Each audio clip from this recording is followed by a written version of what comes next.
Hello, I'm Craig Gautrey. What's your name? I'm Richard Faber. Nice to meet you. This interview is going to be recorded. Is that okay with you? Yeah, that's fine. Alright, so first question. What is your career and how did you get into that career? I write, illustrate, and publish comic books.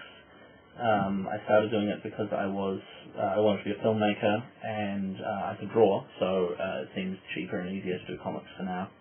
And now it's turned into the full-time thing, and film is just a hobby on the side. What part of your childhood affected you into getting into this career?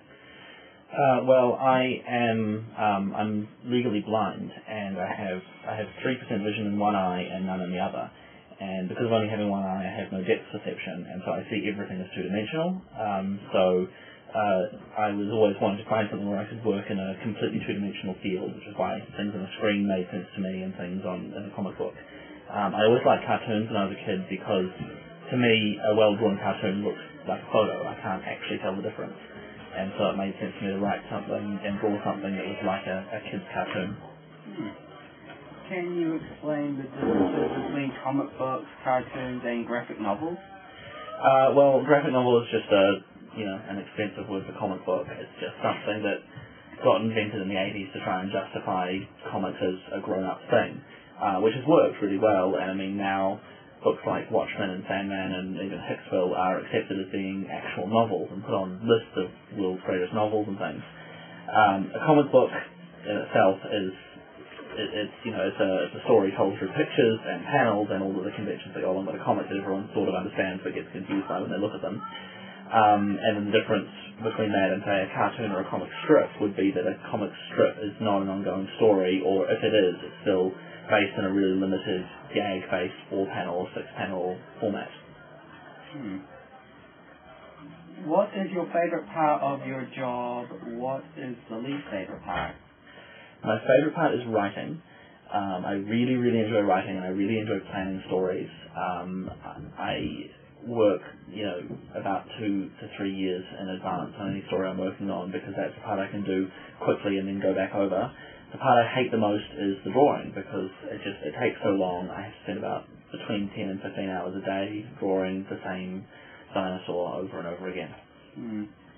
Is there any special memory that sticks out in your mind and the highlights of your career so far?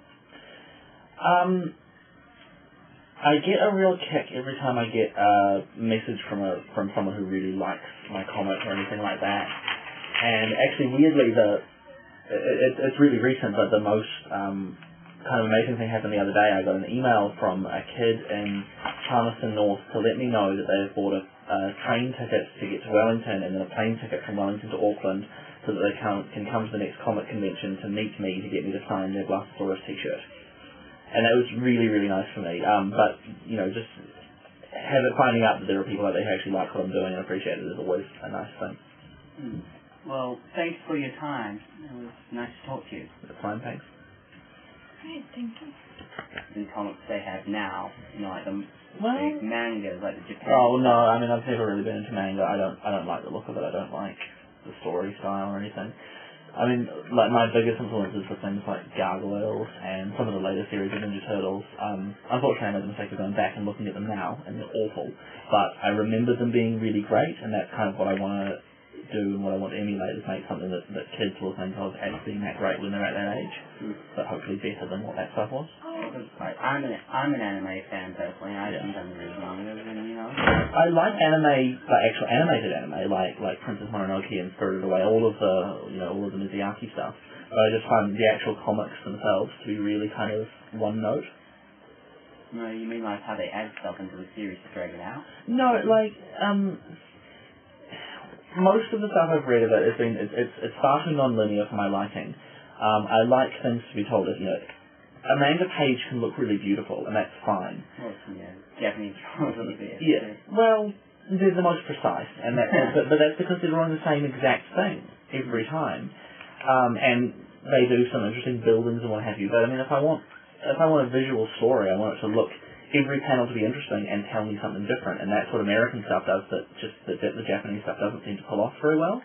it creates a sense of majesty to it, but it doesn't create the sense of detail that American stuff does. And I'm obviously talking about good American stuff, because there's a lot of really bad American stuff and mainstream, the rest of the world stuff as well. Yeah.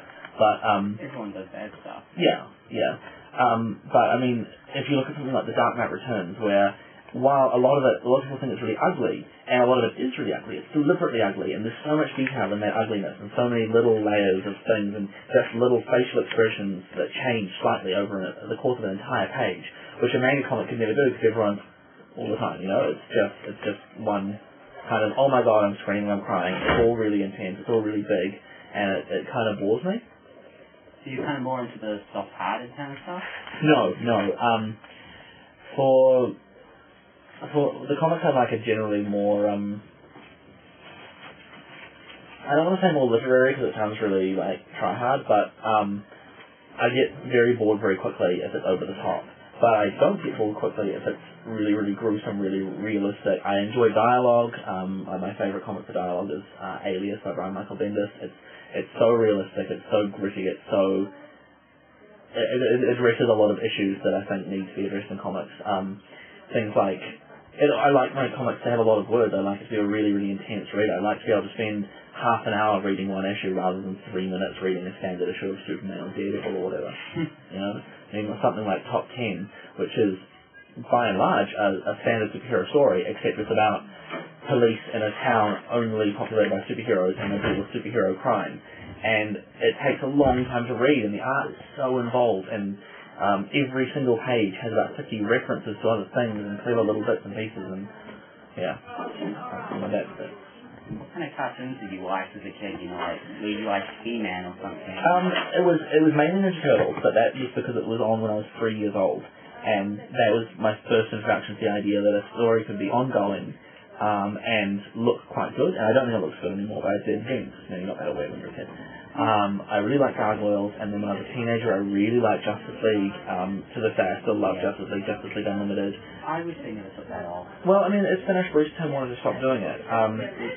He's the producer of all of those shows. He does movies now instead, because there's Justice League New Frontier, which is amazing. Superman Doomsday, which is quite good, not as good as New Frontier, and there's a Batman one, which is absolute rubbish, and there's a Green Lantern one coming out soon, which looks quite cool. The Batman one's actually anime, but it's produced by Bruce Timm, and it's 6 short stories which don't work, basically. Don't go together. Yeah, and they're all stories you've heard a million times before. Oh, we get it, Gotham City is not a nice place to live. Just remaking them to the point where no one actually cares. Yeah, exactly. What else did I like? Did you watch Justice League on Cartoon Network? No, I got the DVDs. I don't watch TV at all. I only buy DVDs because I don't have a TV in my office. Well, I don't have a connection to an area. I buy some anime DVDs. Have you seen Princess Mononoke? Oh yeah, absolutely. You should watch that. It's really good. And the English script is by Neil Gaiman, the guy who wrote Sandman, which is possibly the best graphic novel ever done. 75 issues, and it's amazing. It reinvents the DC universe in this really incredible, intellectual way. And it's far more lighthearted and enjoyable than something like Watchmen, which is really hard to get into if you're not already a fan of that sort of thing. I wasn't really a fan of Watchmen personally. I mean, you liked it, but I haven't seen it. It has a lot of illusions and stuff that probably not really your phone. It felt slightly like Batman, just a little weaker in a way. I suppose. I think it's a really good story. I didn't know. I like the story, just didn't like the character.